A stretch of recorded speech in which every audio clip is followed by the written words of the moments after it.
Itoong Cybercrime Investigation and Coordinating Center inilunsad ang kampanya kontra scam ngayong Kapaskuhan. Ang publiko pinag-iingat naman sa 12 scam of Christmas. May buong detalye dyan si Bombo Grant Hilario.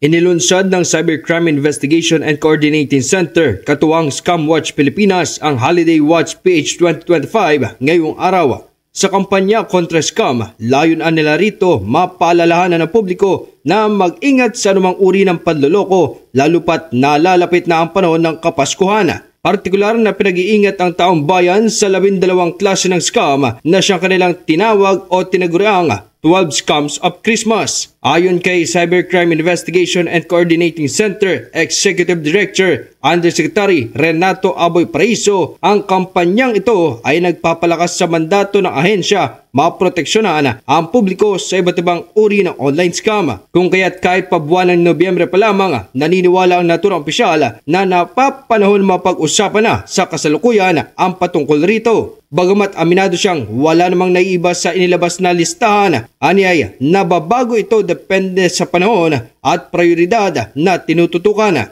Ngunit kanyang binigyan din na dapat lamang maging maalam ang mga Pilipino pagdating sa mga scam na maaring makabambiktima sa kanila. Very timely na naglabas tayo ng 12 Scams of Christmas this early. Middle of November para naman magkaroon tayo ng educational campaign para sa mga kababayan natin o ano yung dapat natin tingnan. To be honest, itong listahan na to, ongoing to, ito yung mga modus na nakikita natin all year round. Nagbabago lang yung priorities, for example, by the season. Halimbawa, pag bakasyon, travel scam ang number 1, ngayon Pasko, shopping, hindi ko alam bakit, ubos na yung pera ng tao. Tapos, February love scam. So, nagbabago-bago lang yung priorities. But one thing is constant. I think every Filipino should now be aware kung ano yung mga types of scams.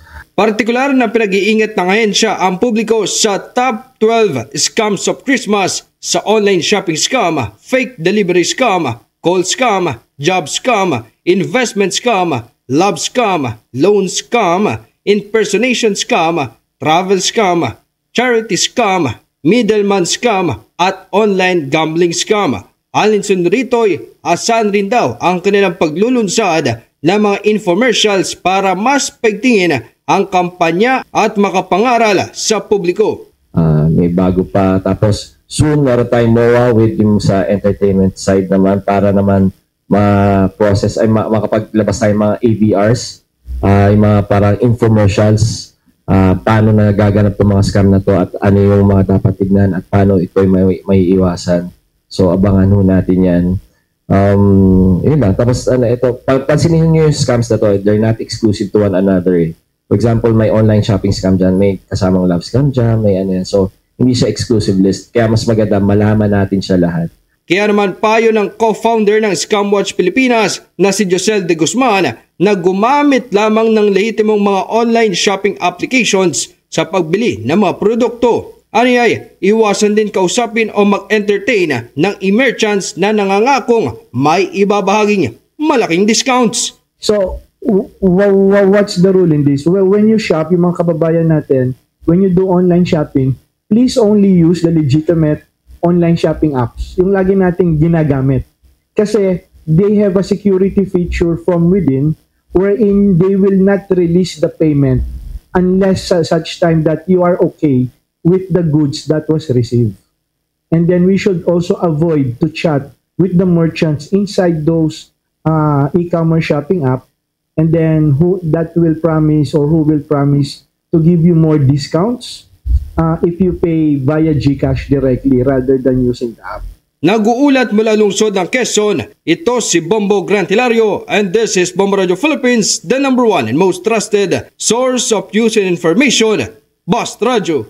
Bombo! For the most trusted source of news and information, visit our website at www.bomboradio.com. Follow us on Bombo Radio mobile app, Facebook, YouTube, TikTok, and X, formerly Twitter.